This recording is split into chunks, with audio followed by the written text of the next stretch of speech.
What's up guys? Welcome back to a brand new video. Today I am going to be doing a recap from the PvE Roundtable that I did yesterday with the devs, Frenzy, and Zephyr. I had a really amazing time and I just want to say thank you for all being so kind and supportive. Now I know that there was a lot of information and questions thrown at you, so I've tried to put together a recap for everything that we talked about. Huge shout out to Wizard 101 dev messages over on Twitter for helping pick out the important parts of the stream. With all that being said, I'm gonna stop my yapping and get right on into it.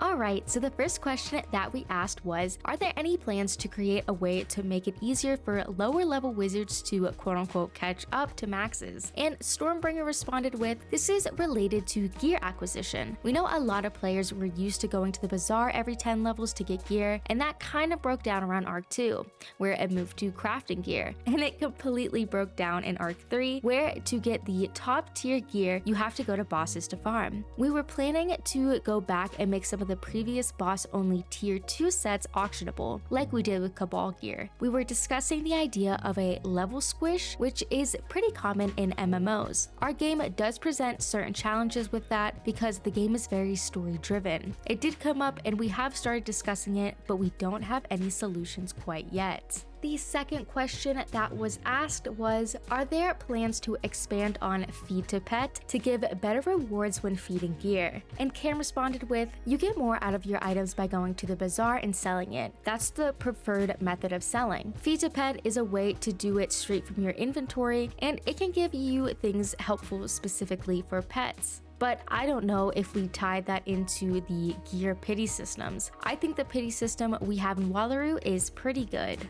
Thirdly, we have, will we see Mountstitching one day? And Rapier responded with, we need to figure out how we want to go about it. Writing doesn't like the idea of stitching in general. We don't want players stitching mounts. There are various constantuities that need to be satisfied with the design when we get there. The fourth question asked was, are you guys going to change how Ark Mastery works in PvE? And Rapbeard responded with, we agree that it needs a change. We hear you guys pretty clearly. However, I'm trying to understand the use case. We've sort of resolved to fix it anyway, but there's a tech investment in that. Next, we asked, will we get a color wheel selector for gear? In which Ari responded with, I was working with Gary to investigate the feasibility of it for Wizard, but I needed to have him stop because he spent a number of weeks investigating a number of directions, none of which seemed to bear any fruit. Still like to have it, but we don't have a clear workable solution, so we need a pause for now. Next, we asked, can gold keys become farmable? In which Cam responded with, we do have plans in mind. Specifically, we wanted to audit the wood and stone and maybe allow you to transfer it between them. It's something we'd like to do. The skeleton key system is not complete, I would say. I think that there was a disconnect between our existing player base and what gold keys meant. They're very much unlike how they were before. There's a lot more value. Is it possible to make them farmable? Yes, it's possible, but it would be in accordance with the new value, which is much higher than it was before. When we do have a farmable option, it'll be more likely that we drop wood and stone keys and you craft a number of those into gold keys. Next, we have, will we see Ark 2 boss rematches? And Cam said yes.